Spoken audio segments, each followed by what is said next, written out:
کہ یہ زندگی دارالعمل ہے کہ یہاں جو بوگے کل وہاں وہ کاٹو گے۔ تو اگر میں یہ سمجھتا ہوں کہ ہر چیز اللہ سبحانہ و تعالیٰ ہی کرتے ہیں، اور جب میرا یہ ایمان ہے کہ زندگی میں کوئی چیز ہو نہیں سکتی بغیر اللہ کی اجازت اور مرضی کے، تو پھر جو چیز بھی میرے ساتھ یہاں پیش آتی ہے اسے مجھے اپنی تقدیر سمجھ کر اللہ رب العالمین پر اپنے ایمان کے ساتھ قبول کر لینا چاہیے۔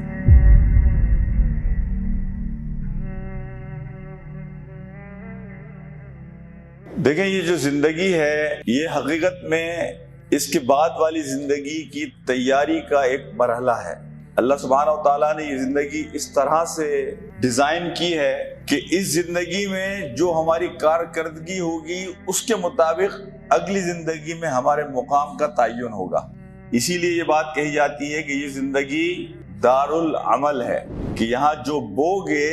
کل وہاں وہ کاٹو گے۔ تو اس چیز کو بنیادی طور پر سمجھنے کی ضرورت ہے کہ جب ہم کسی کے اوپر اکرام کرتے ہیں، انعام کرتے ہیں، اپنی نعمتیں اسے دیتے ہیں، تو وہ کہتا ہے کہ اللہ نے مجھ پہ کرم کیا، اور جب ہم اس کے رزق کو محدود کر دیتے ہیں تو وہ کہتا ہے کہ اللہ مجھ سے ناراض ہو گیا۔ تو قرآن جواب دیتا ہے کلا، یہ دونوں باتیں غلط ہیں،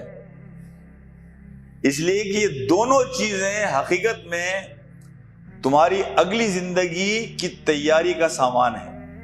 ان دونوں چیزوں میں تمہارے لیے امتحان ہے۔ اللہ نے تمہیں دیا ہے یا اللہ نے تم سے اپنے رزق کو روکا ہے، دونوں صورتوں میں نہ اسے نعمت سمجھو اور نہ اسے اللہ کی ناراضگی سمجھو کہ اللہ اگر تم سے رزق کو روکتا ہے، کہ حقیقت میں انسان غمزدہ، خوف زدہ، پریشان،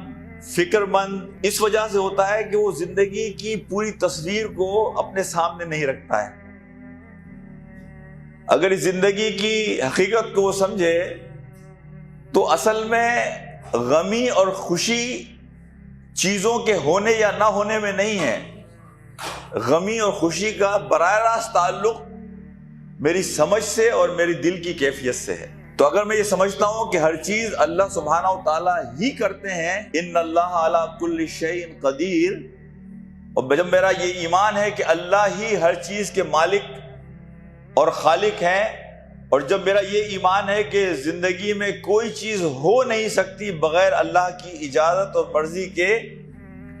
تو پھر جو چیز بھی میرے ساتھ یہاں پیش آتی ہے اسے مجھے اپنی تقدیر سمجھ کر اللہ رب العالمین پر اپنے ایمان کے ساتھ قبول کر لینا چاہیے۔ تقدیر کی تعریف کیا ہے؟ تقدیر کی تعریف یہ ہے کہ آپ کسی کام کو کرتے وقت یہ ارادہ کریں کہ جیسے میں خود اپنے ہاتھ سے اپنی تقدیر لکھوں گا۔ مجھے علم نہیں ہے کہ میری اس کوشش کا انجام کیا ہونا ہے، اللہ نے مجھے اختیار دیا ہے کہ میں اپنے ہاتھ سے اپنی تقدیر لکھوں۔ یہ سوچ کر میں ایک کام کا آغاز کروں گا کہ میں اپنی تقدیر اپنے ہاتھ سے لکھوں گا، اور میں اس کی پوری کوشش کروں گا۔ میری کوشش کے بعد جو نتیجہ نکلے اس نتیجے پر میں مطمئن ہو جاؤں کہ یہ میری قدر تھی، یہ اللہ نے میرے لیے لکھا تھا۔ یعنی جب آپ کام شروع کر رہے ہیں تو آپ یہ سوچ کے کریں گے یہ کام مجھے کرنا ہے، لیکن جب اس کا انجام سامنے آ جائے تو آدمی پھر مطمئن ہو جائے کہ میں نے جو کوشش کرنی تھی میں نے کر لی، اب جو انجام آیا ہے یہ اللہ کی طرف سے جو چیز میرے لیے لکھی گئی تھی وہ سامنے آ گئی ہے، لہٰذا اب مجھے کسی بے اطمینانی کے اظہار کی ضرورت نہیں ہے۔ اس لیے دیکھیں، ہم زندگی میں پریشان ہوتے ہیں، جو لوگ کہتے ہیں نا کہ زندگی ایک ڈرامہ ہے، تو یہ زندگی میں آپ دیکھیں گے کہ زندگی کے لیے ہم اتنی محنت کرتے ہیں، اتنی کوشش کرتے ہیں، اتنی بھاگ دوڑ کرتے ہیں کہ جب ہم بالکل اپنی زندگی کے آخری لمحات میں پہنچتے ہیں اور پیچھے مڑ کر دیکھتے ہیں تو اپنے آپ پر افسوس کر رہے ہوتے ہیں کہ اتنی محنت کی ضرورت نہیں تھی۔ اس زندگی میں تو پوائنٹ اے سے پوائنٹ بی تک مجھے جانا تھا،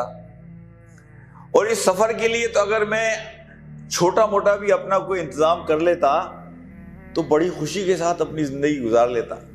کہ ہم نے دیکھ لیا کہ جتنی زیادہ اشیاء کو آپ جمع کرتے ہیں اتنی آپ کی بے سکونی بڑھتی ہے، تو کیوں نہ زندگی کا وہ انداز اختیار کیا جائے کہ جو کم سے کم درکار ہے یہ زندگی گزارنے کے لیے، اس لیے کہ جو کم سے کم والا ذہن ہوگا وہ دینے والا ذہن ہوگا، وہ رحم دل ذہن ہوگا، وہ دوسروں کا خیال رکھنے والا ذہن ہوگا۔